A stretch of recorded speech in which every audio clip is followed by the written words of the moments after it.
Mahirap talaga pag wala ka masyadong takbo. Isang ikot pa lang, diretso si JJ oh. Diretso. Layo niya no. Grabe.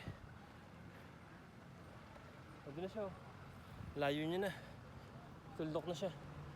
Ayun oh.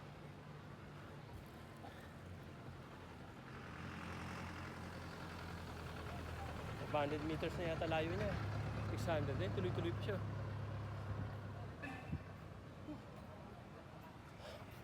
Pagod. Pero mahabol. Bilis tumakbo.